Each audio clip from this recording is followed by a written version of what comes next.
What would you do if your family called you broke at your dad's birthday party? At a resort you secretly owned. My mom told me not to embarrass them. My brother laughed at my outfit. But when my business partner walked through those doors, everything changed. This is the story of how I built a $50 million empire while my family thought I was a failure. You know that feeling when your own family treats you like you're invisible, like you're the family disappointment who can't get anything right. Well, let me tell you about my father's 60th birthday party, the night that changed everything. I'm standing in the mirror of my hotel room putting on this simple black dress I bought on sale. Nothing fancy, nothing that would draw attention. Because that's what I'd learned to do my whole life. Blend in, don't cause waves, don't embarrass the family. My phone buzzes. It's my mom. Emily, honey, just try not to embarrass us tonight, okay? Your father's colleagues will be there, and Josh is bringing his new girlfriend from law school. We want to make a good impression. I stare at my reflection. 34 years old, and my mother still talks to me like I'm a child who can't be trusted at the adults' table. Then I hear my brother's voice in the background. Is she seriously wearing that, Mom? She looks like she's going to a funeral, not a celebration. Did she even try? They both laugh, that familiar sound that's followed me my entire life. The sound of being the punchline to a joke I never understood. But here's the thing they didn't know. The thing nobody in my family knew.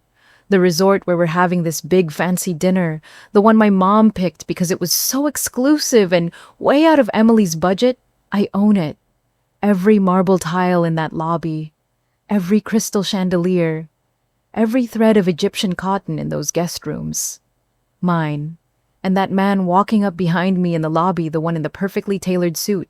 He's not my date. He's not some guy I'm trying to impress. He's Carlos Reyes, my business partner, my co-owner, the man who helped me build a luxury empire worth more than my entire family's net worth combined. They thought I was broke. They thought I was the family failure, the one who never amounted to anything. They had no idea I'd been building something incredible in complete silence. Tonight, that silence was about to end. To understand how we got here, you need to know about my family. The Carters. Picture perfect on the outside, but underneath a whole different story. My dad, Stephen, is an accountant. Good man, steady job, reliable as clockwork.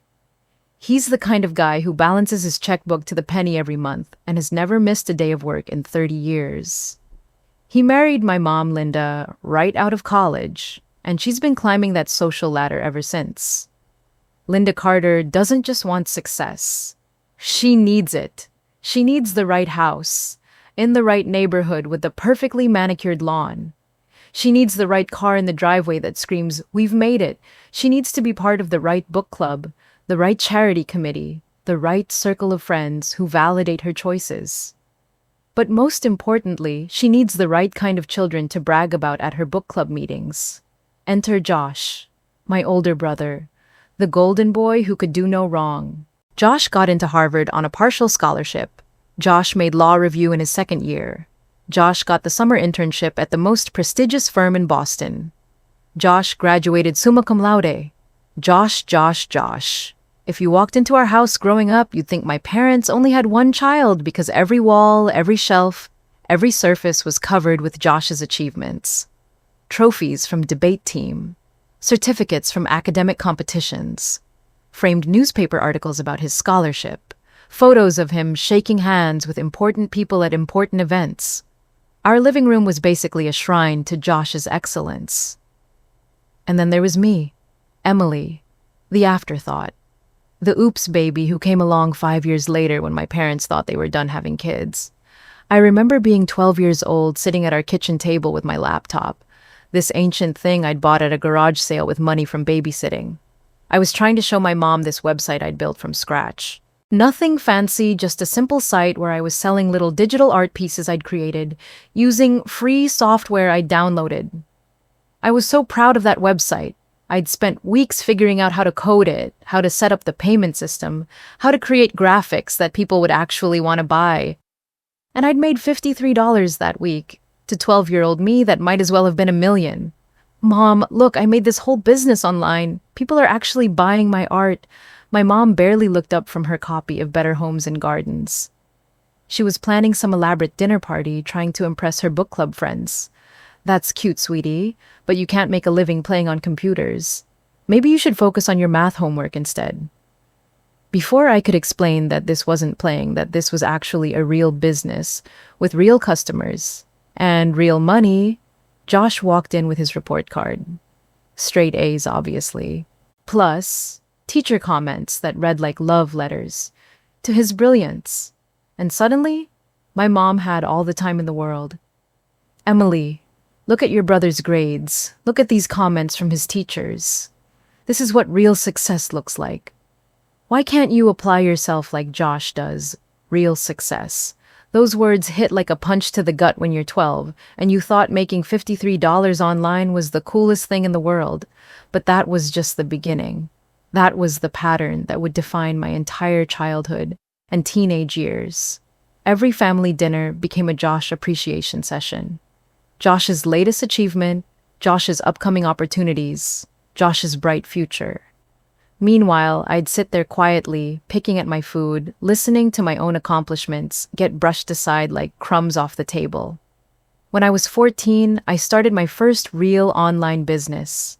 I was designing custom graphics for small businesses. Logos, business cards, website headers. I was making a few $100s a month, which felt like a fortune to a 14-year-old. I was so excited to tell my family. Mom, Dad, I want to show you something amazing. I've been working with real businesses creating their marketing materials. Look at this logo I designed for a bakery in Portland. They paid me $200 for it. My dad looked up from his newspaper for exactly 3 seconds. Oh, that's nice, honey. Just make sure it doesn't interfere with your real studies. You need to keep your grades up if you want to get into a good college. My mom was even more direct.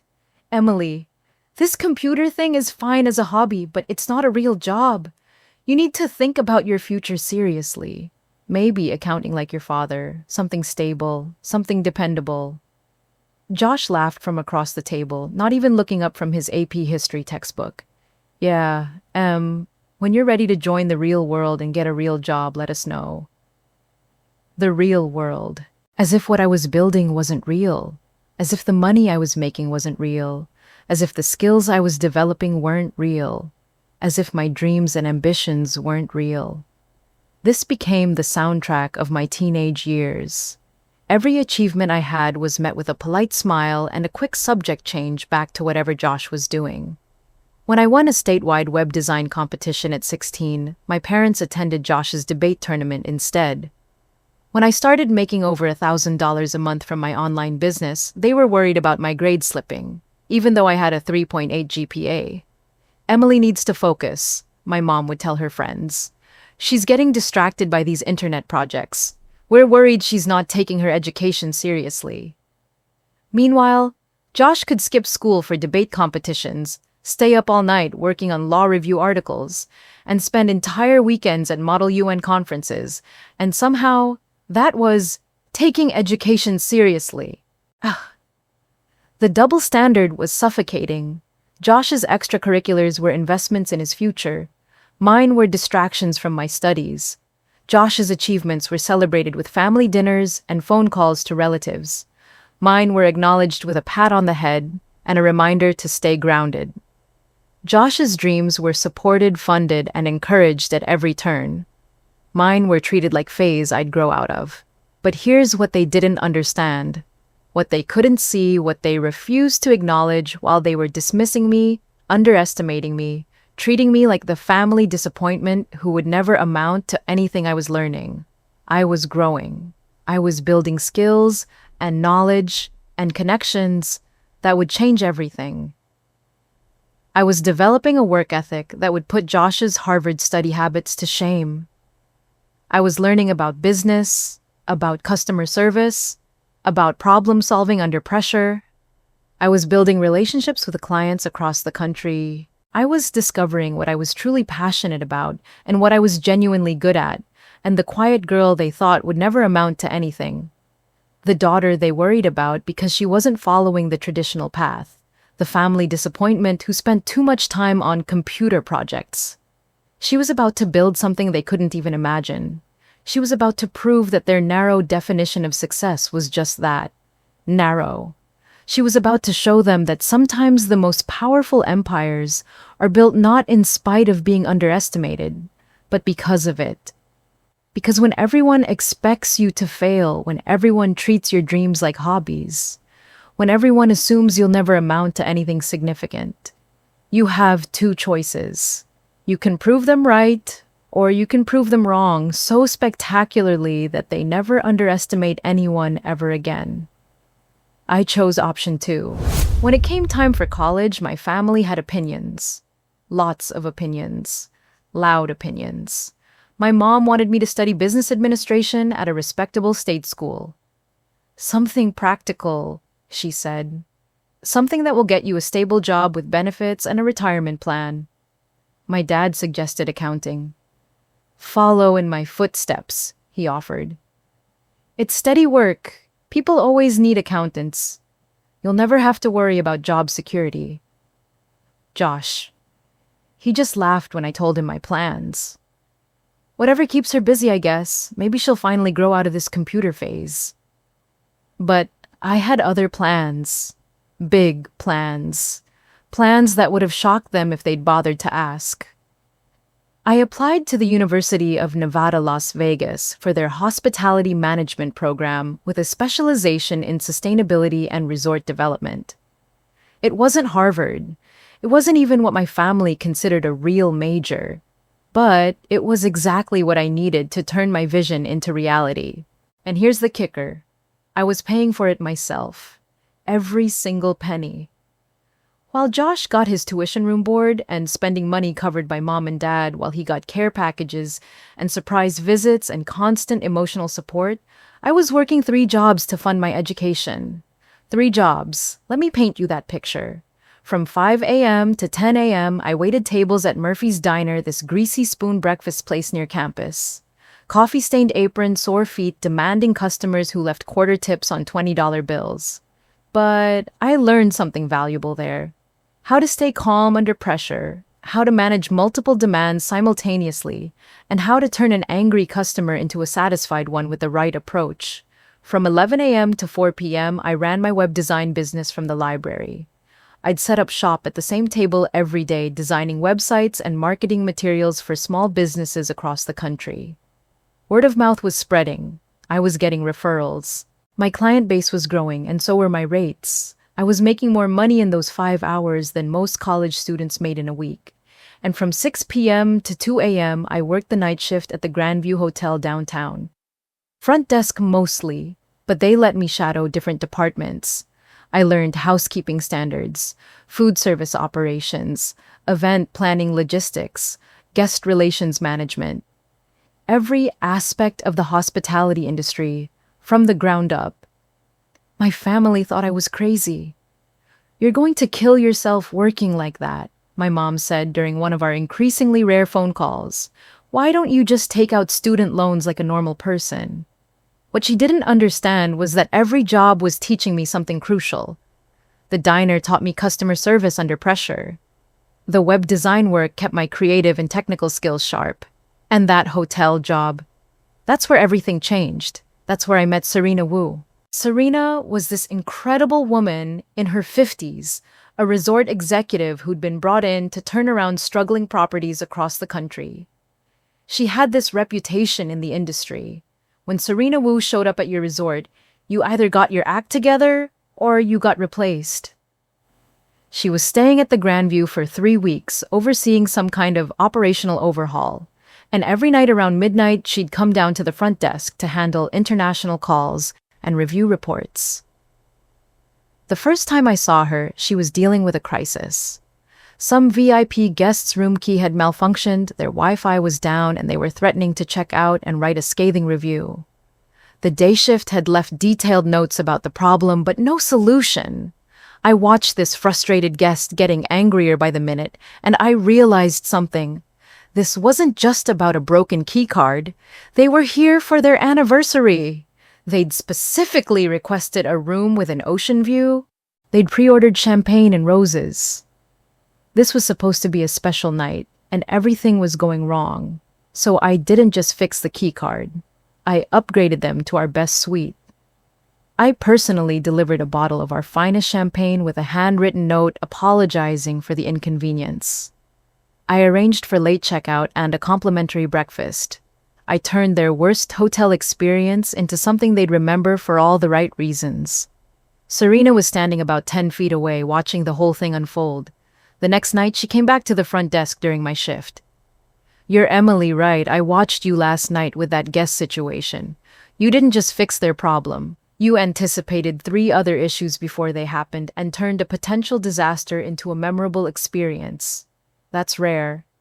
She started coming down earlier and earlier each night, and we'd talk about the hospitality industry, about customer psychology, about operational efficiency, about sustainability and resort development, about creating experiences that people remember forever. Serena had this way of seeing the bigger picture that completely changed how I thought about the business. "Most people in this industry," she told me one night, "see what exists and try to make it a little better. They focus on incrementally improving occupancy rates or reducing operational costs. But you see what could exist. You see potential where others see problems. That's the difference between managing a hotel and building an empire." She became my mentor. Not officially.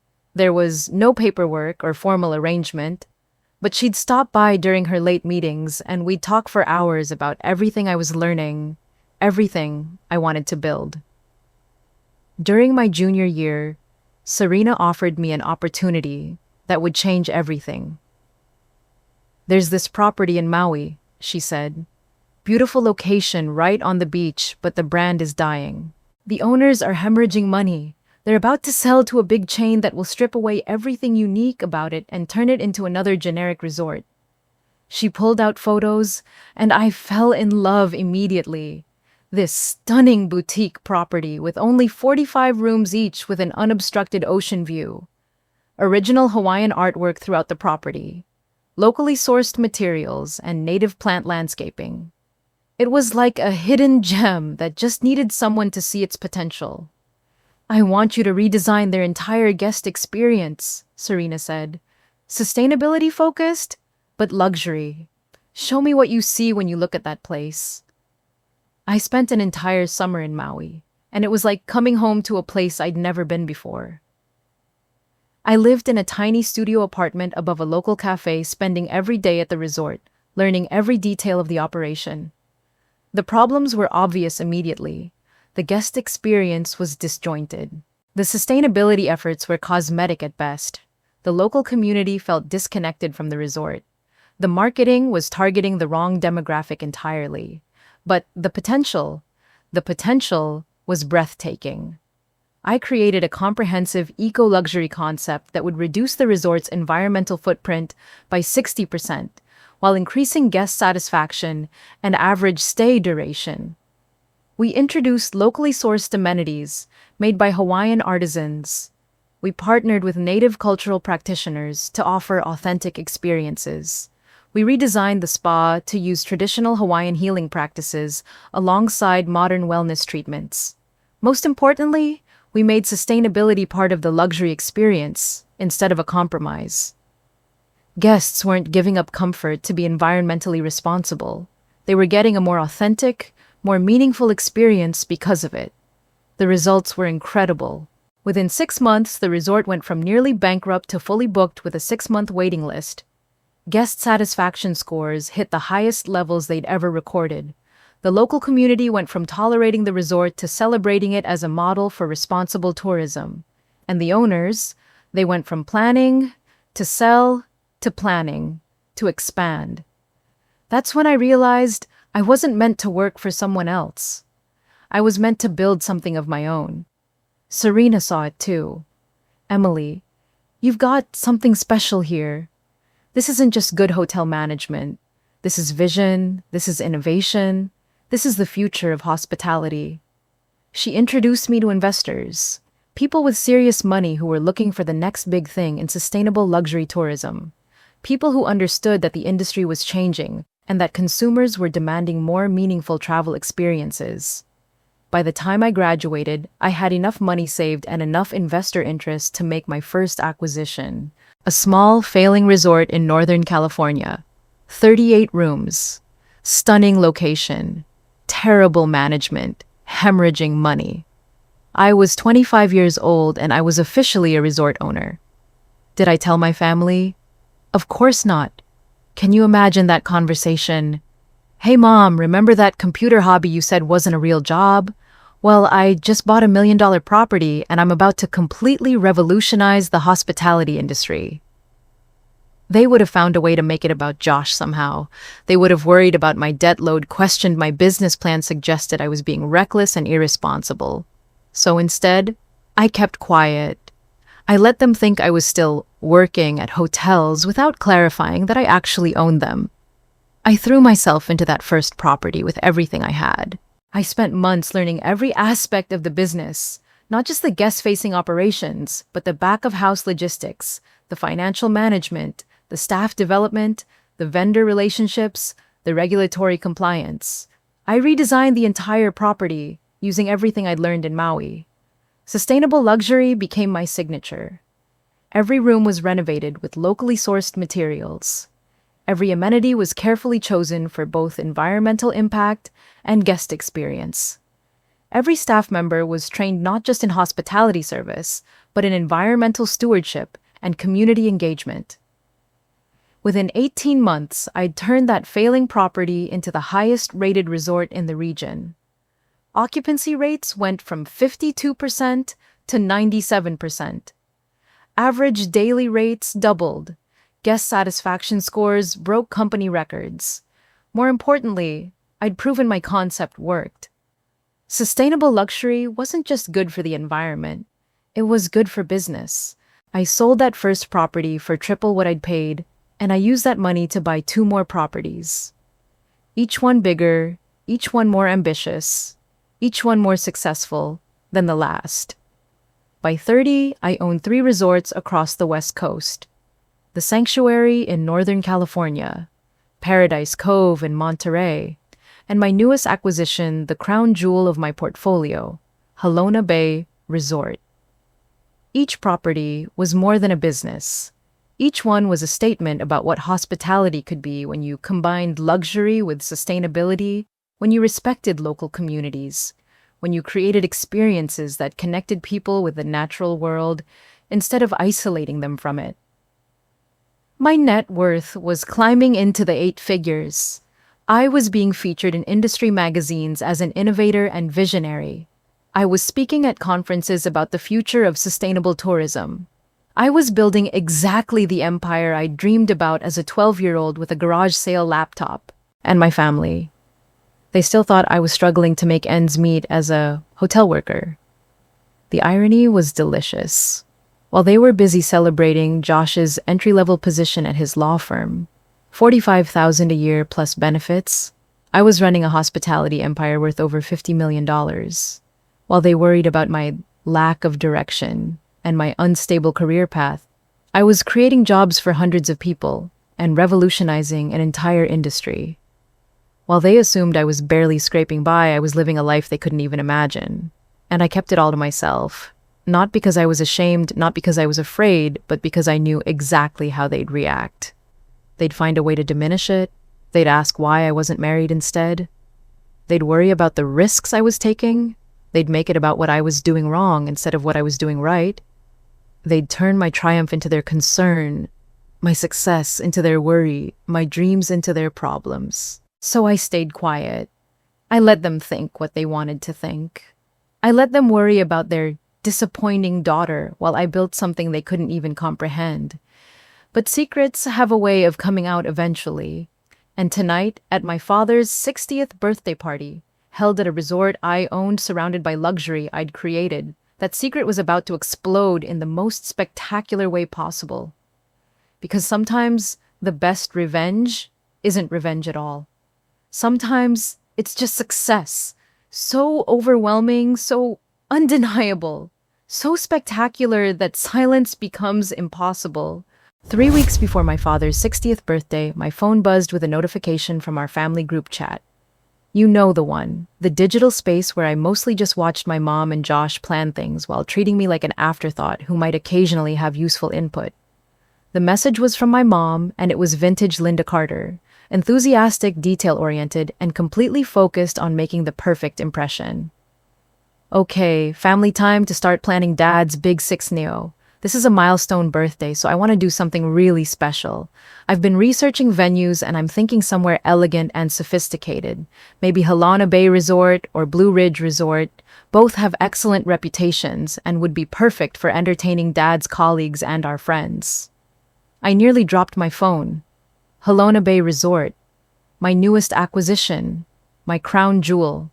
The $12 million oceanfront property that I'd purchased just 6 months earlier and had spent countless hours perfecting every detail of. My mom was planning to celebrate my father's birthday at my own resort.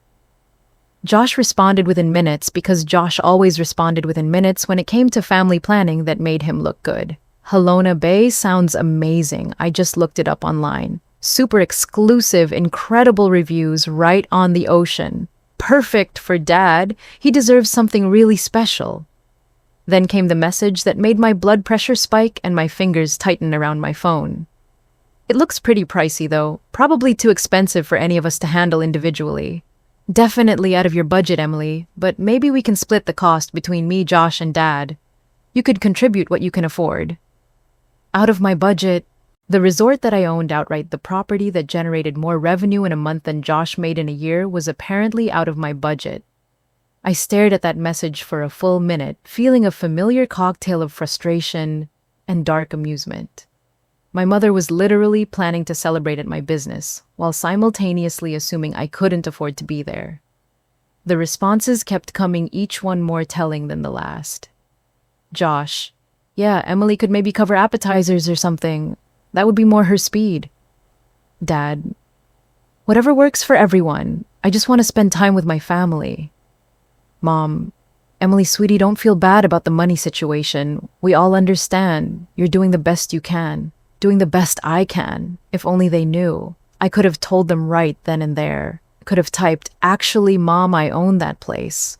Could have sent them screenshots of my property portfolio, my bank statements, my business awards. But where's the fun in that? Instead, I typed back, I might know someone who works there. Let me ask about getting us a discount. The responses were immediate and exactly what I expected.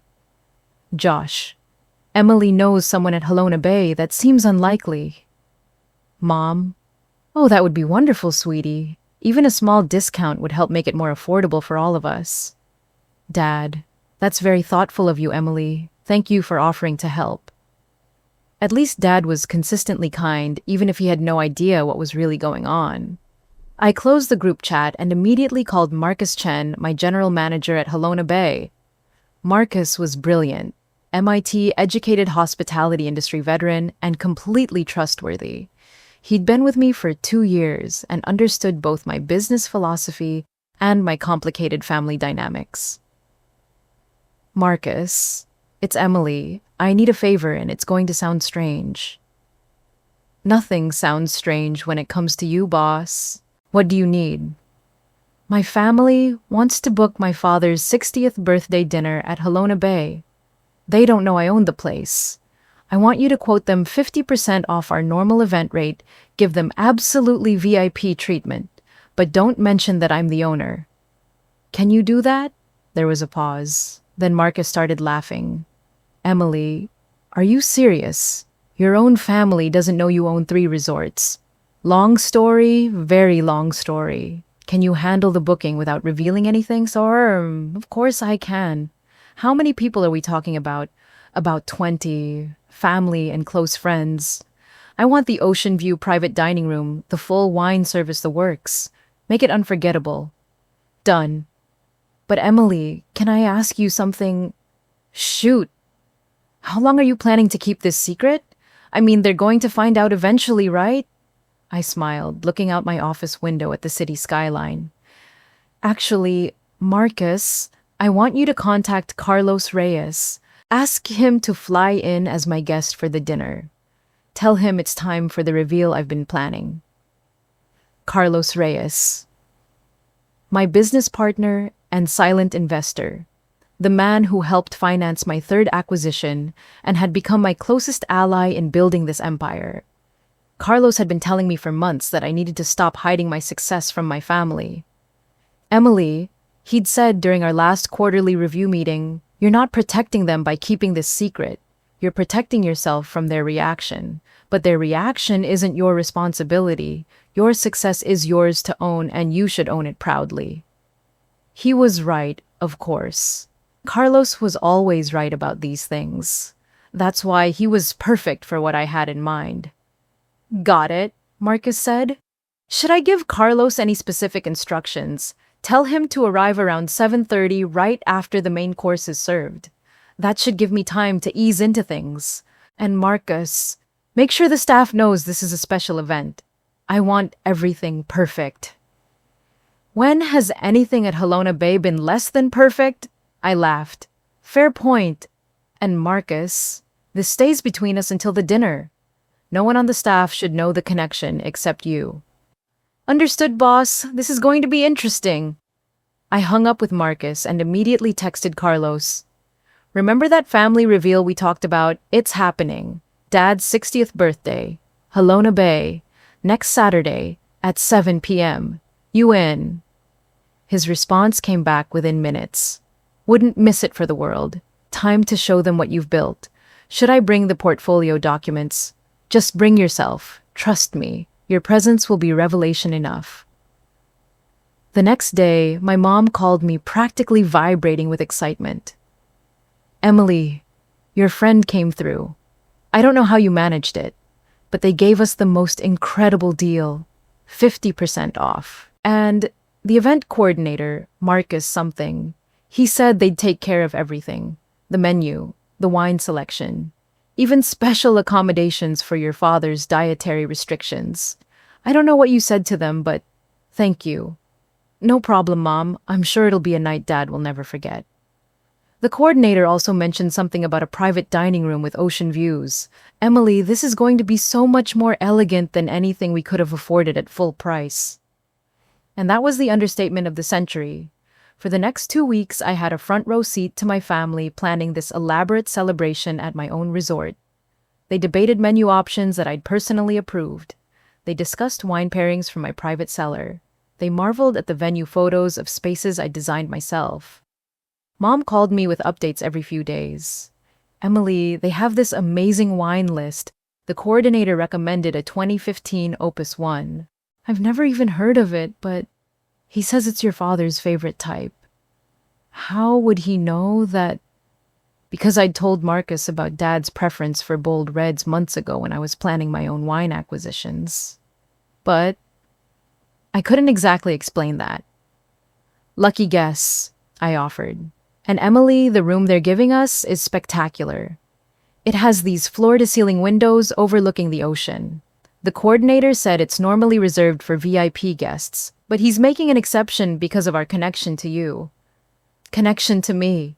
If only she knew. Josh called me the day before the party, his voice carrying that familiar tone of condescending concern. "Hey, just wanted to check in about tomorrow night. This place looks pretty fancy. Are you sure you're going to be comfortable there?" "Why wouldn't I be comfortable, Josh? I just mean, it's a different crowd than you're probably used to. Dad's inviting some of his biggest clients and Mom's book club friends are coming. These are successful people, Emily. People who might ask what you do for work." Successful people!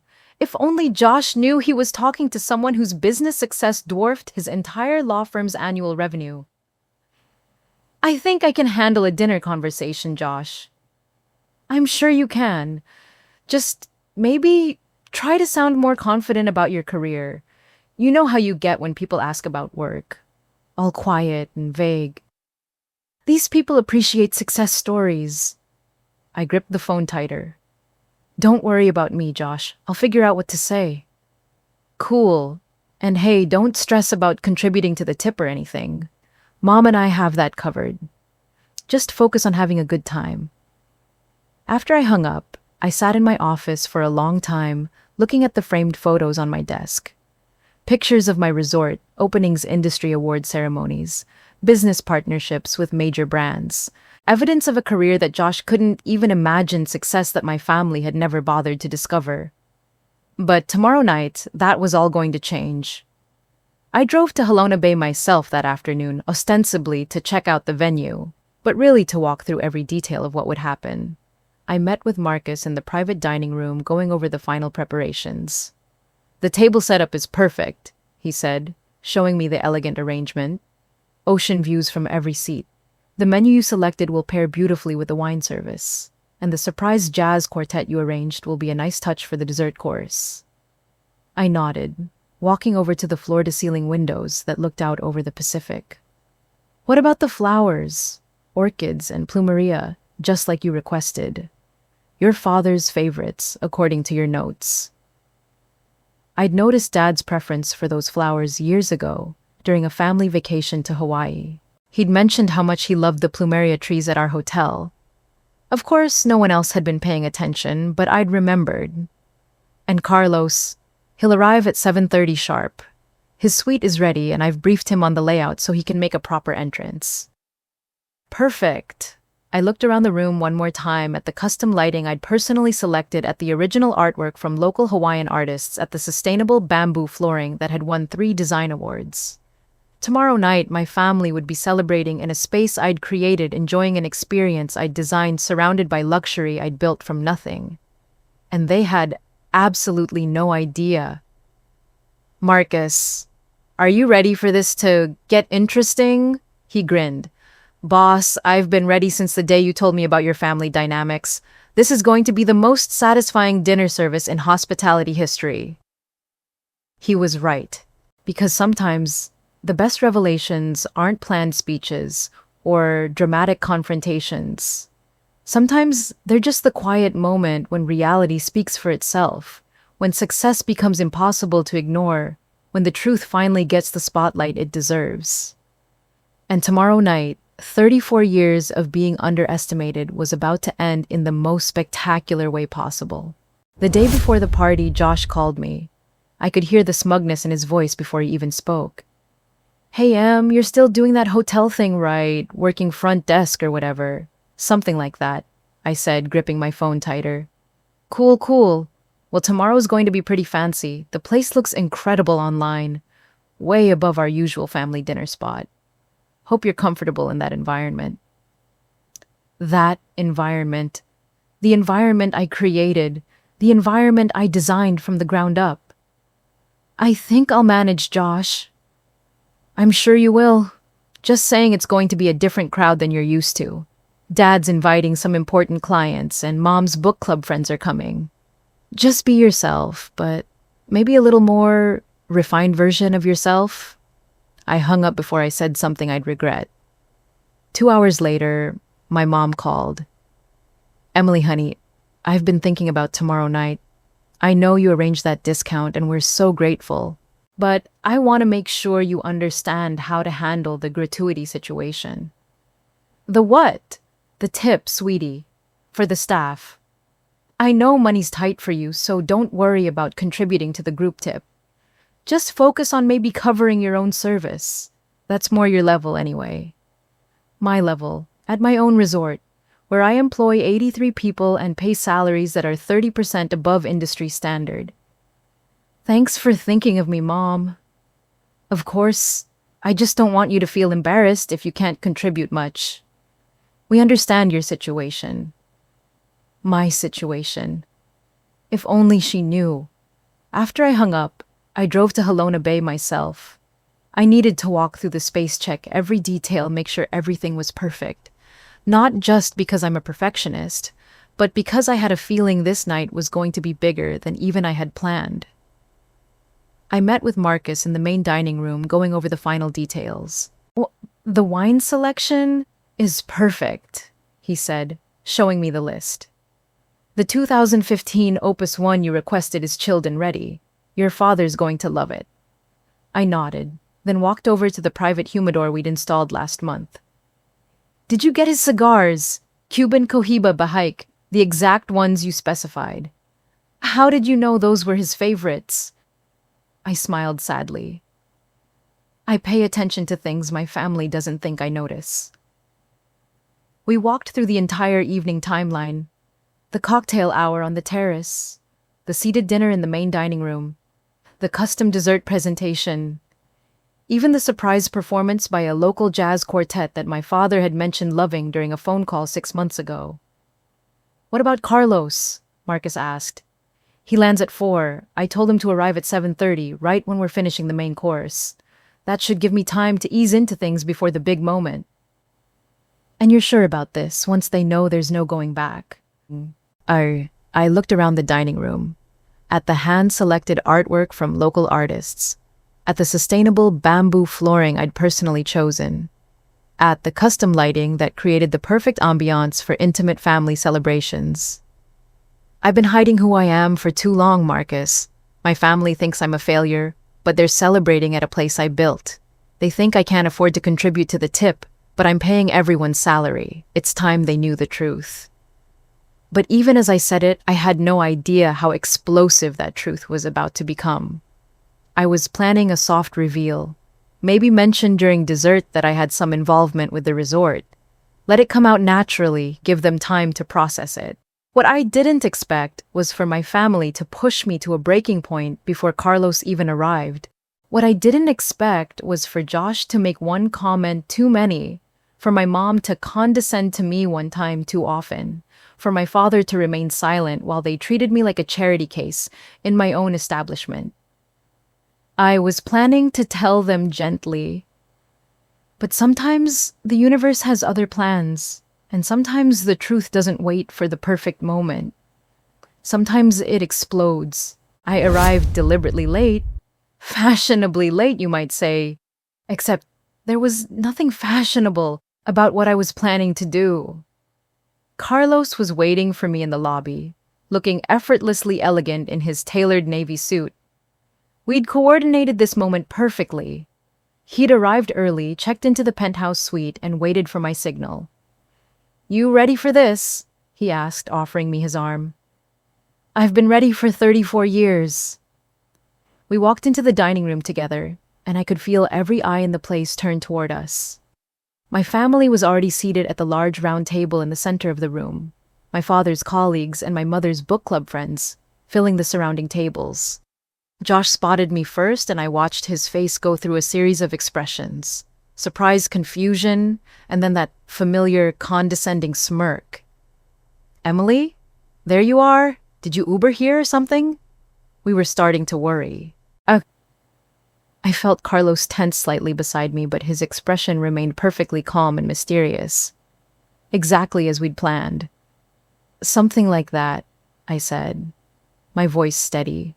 Josh's eyes shifted to Carlos, and I could practically see the gears turning in his head. "And who's this, your date?" Before I could answer, my mom jumped in. "Emily, you should have told us you were bringing someone. We would have adjusted the seating arrangements." Carlos smiled politely, but didn't introduce himself. The mysterious stranger, just as we'd discussed. "It's fine, Mom. We'll figure it out." That's when everything went sideways. And I mean everything. James Rodriguez, the head of security, approached our table with that professional smile that my staff always wore. But what he said next wasn't part of any plan we'd made. "Ma'am, your custom arrangements are all set. Would you like us to escort your guests to the Carter Suite now, or would you prefer to wait until after the main course?" The silence that followed was deafening. You could have heard a pin drop in that dining room. Josh's fork stopped halfway to his mouth. "Wait, the what suite?" My mother's face went completely white. "There must be some mistake. We didn't book any suite. We're just here for dinner." I felt my stomach drop. This wasn't how it was supposed to happen. James had misunderstood his instructions. He was supposed to wait for my signal, not announce anything in front of the entire family. But before I could say anything, Marcus appeared at our table. Marcus, my general manager, wearing his perfectly pressed suit and that professional smile he reserved for VIP guests. "Miss Carter," he said, addressing me directly. Your co-owner, Mr. Reyes, and I are ready whenever you are. Should we begin the special presentation now, or would you prefer to wait? The world stopped. I'm not being dramatic. The entire dining room went silent. My father's fork hit his plate with a small clinking sound that echoed like a gunshot. My mother's wine glass stopped halfway to her lips. Josh's mouth literally fell open. 20 pairs of eyes stared at me. My family, my father's colleagues, my mother's book club friends, everyone. Carlos squeezed my arm gently, a reminder that he was there, that I wasn't alone in this moment.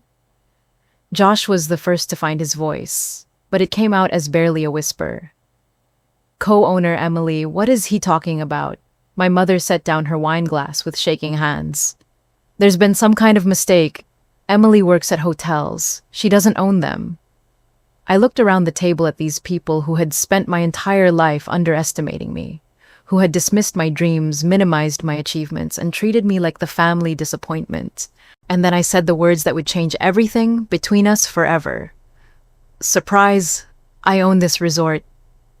The silence that followed was even deeper than before.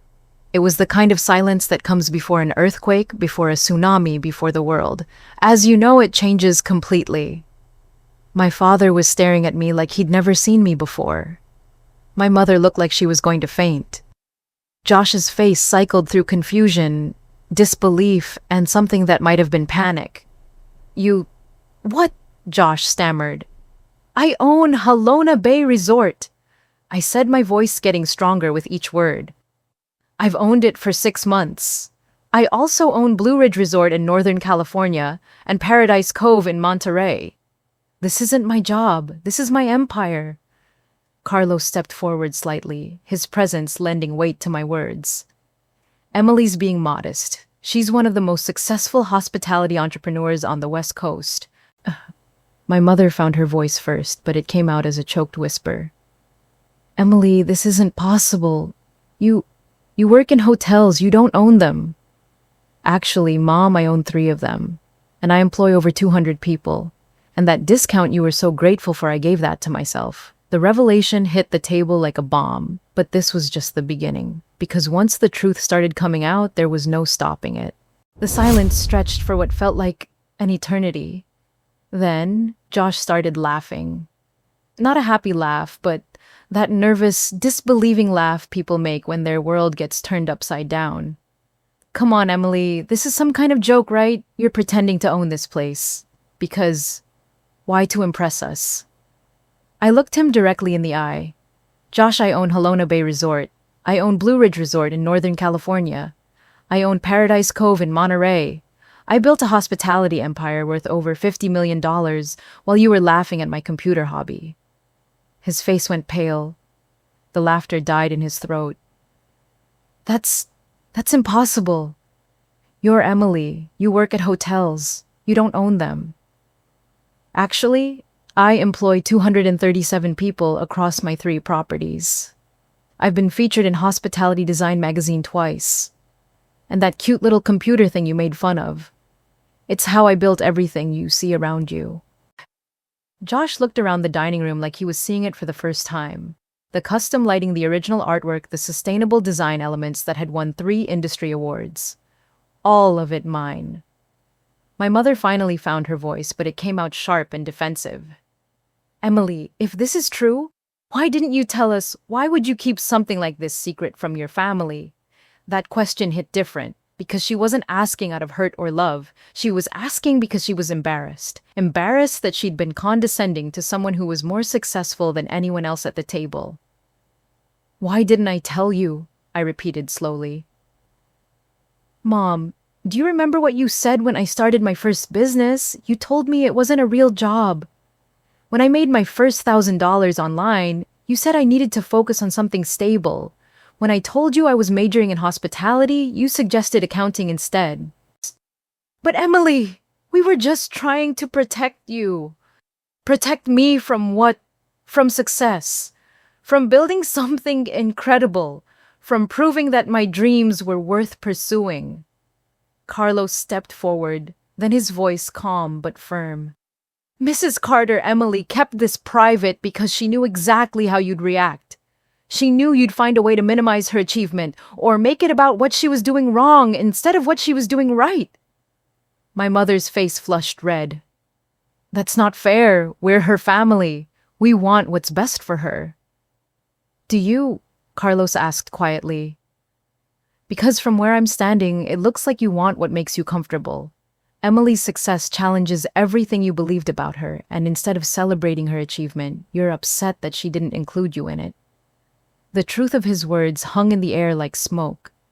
Nobody could deny it, because everyone at that table knew he was right. Josh was staring at his hands, his whole confident facade crumbling. I can't believe this! Emily, you're actually more successful than I am. It wasn't a question. It was a realization that was clearly destroying him. Josh, this isn't a competition, isn't it? He snapped. My whole life I've been the golden child, the one who went to Harvard, the one who got the good grades, the prestigious internship, the law firm job, and you've been building this the whole time. Before I could answer, my father spoke for the first time since the revelation. His voice was quiet, almost wondering.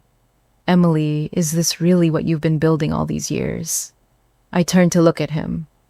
My father, who had always been the quiet one, the background presence while my mother and Josh dominated every conversation.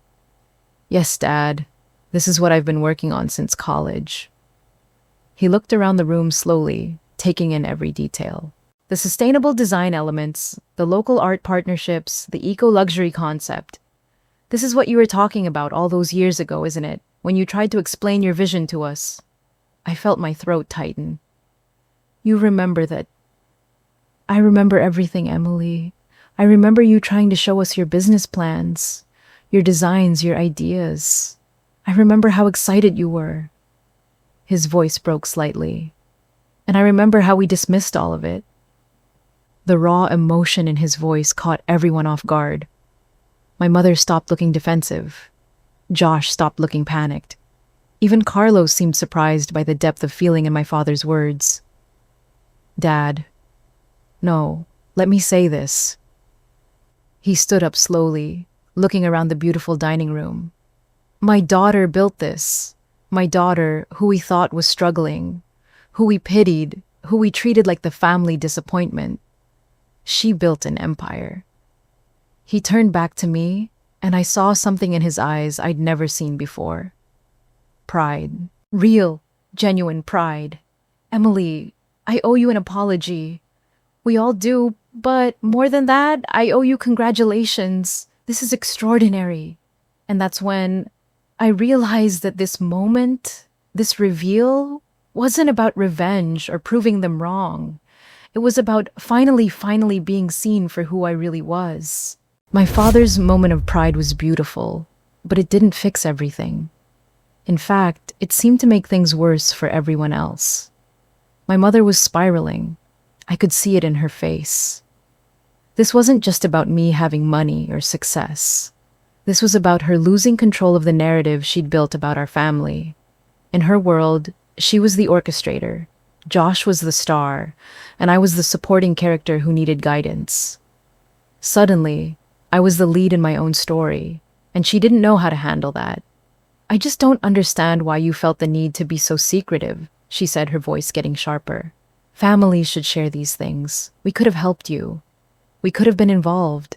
Helped me how Mom by telling me it wasn't a real business, by suggesting I focus on something more stable. That's not fair, Emily. We were concerned about your future. No, you were concerned about your perception of my future. There's a difference. Josh was having his own crisis. He'd gone completely silent for several minutes, just staring at his plate. When he finally spoke, his voice was dripping with sarcasm. Well, I guess I'm the underachiever now. 29 years old, fancy law degree, and my little sister just revealed she's worth more than I'll probably make in my entire career. Josh, that's not what this is about. Isn't it, though? He looked up at me and I saw something I'd never seen in his eyes before. Genuine insecurity. My whole identity has been built on being the successful one. The one who made it. And now I find out you've been quietly building an empire while I was bragging about my entry-level position at a law firm. The pain in his voice was real, and for a moment I felt sorry for him. But only for a moment. Josh, I never wanted to compete with you. I just wanted to build something meaningful. Well, congratulations. You won. The tension at the table was suffocating. The other guests were pretending not to listen, but I could feel their attention like a weight on my shoulders.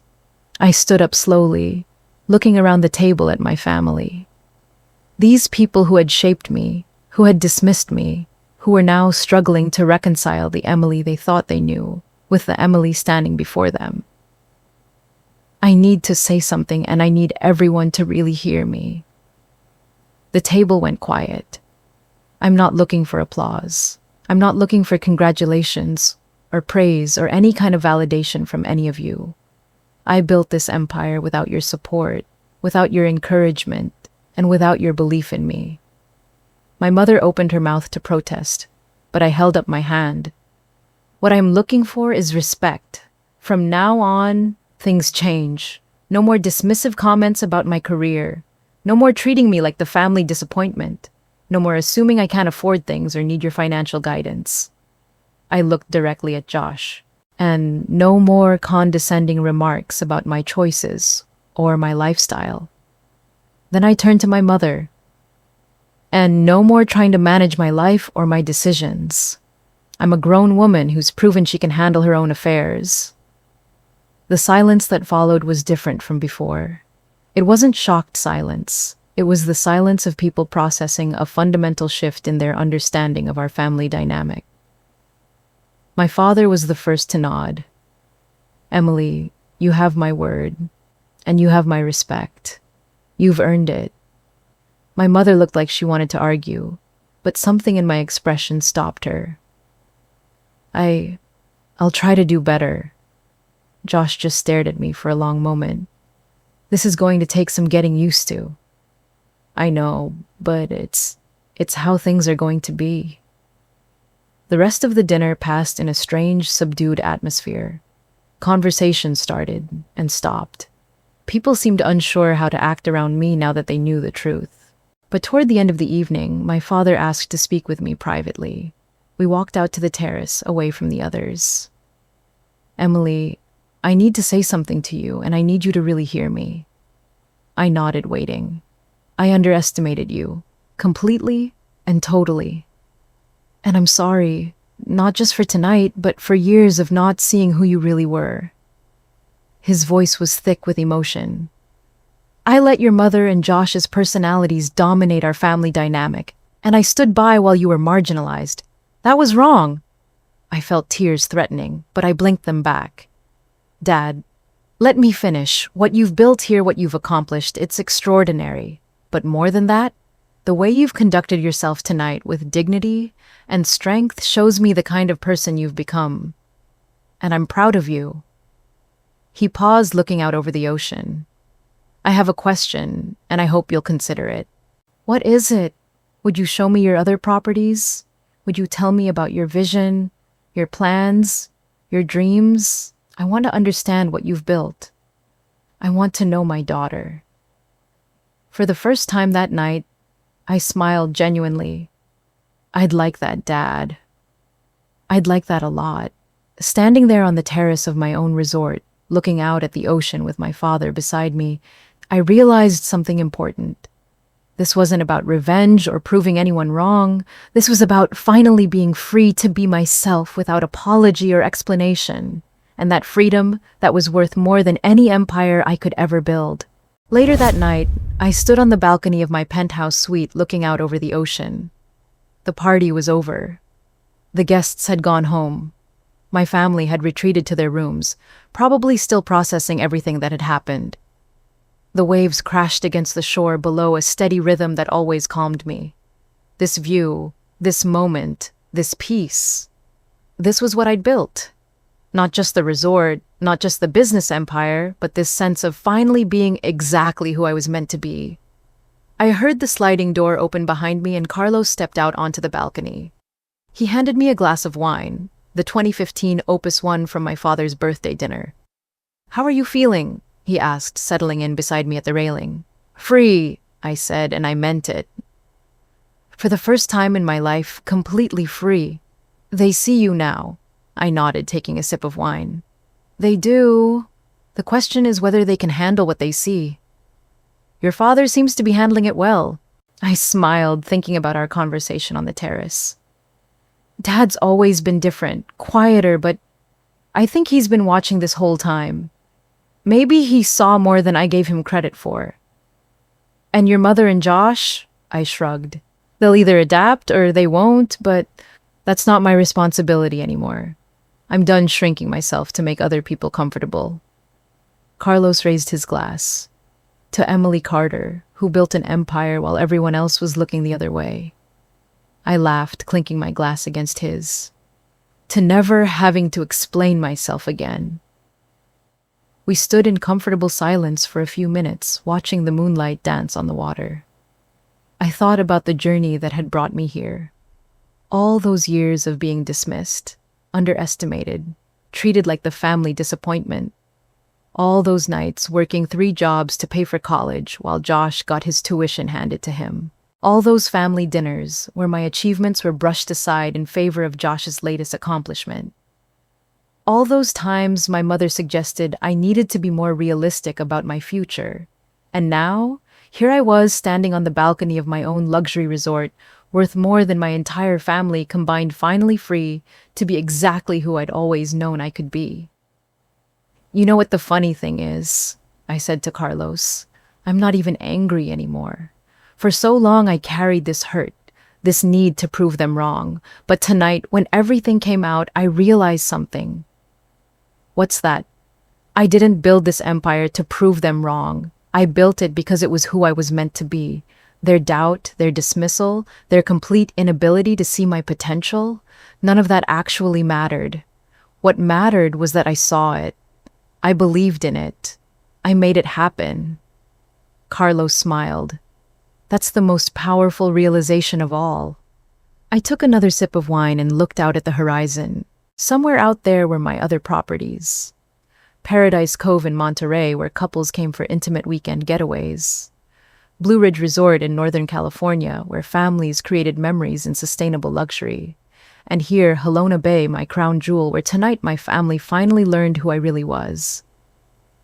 "They called me broke," I said quietly, my voice carrying across the ocean breeze.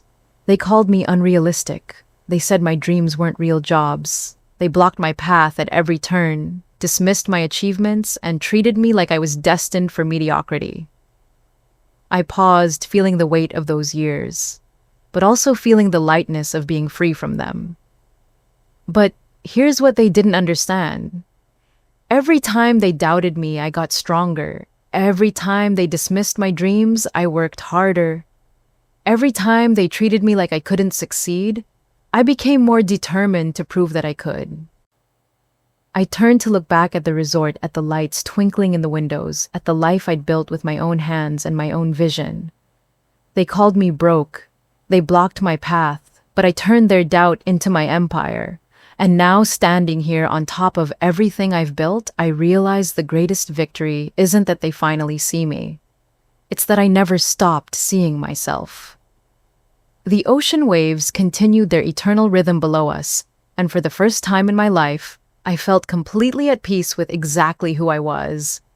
Emily Carter, resort owner, empire builder, the family disappointment who turned out to be anything but disappointing. And tomorrow I'd wake up in my penthouse suite, review the plans for my 4th property acquisition, and continue building the life I'd always known I deserved. But tonight, I was just going to stand here and enjoy the view from the top. Have you ever been underestimated by your own family? What would you have done in my situation? Drop your thoughts in the comments below. I read every single one. And if you enjoyed this story of turning doubt into success, hit that subscribe button for more incredible true stories that'll leave you speechless. Trust me, you won't want to miss what's coming next.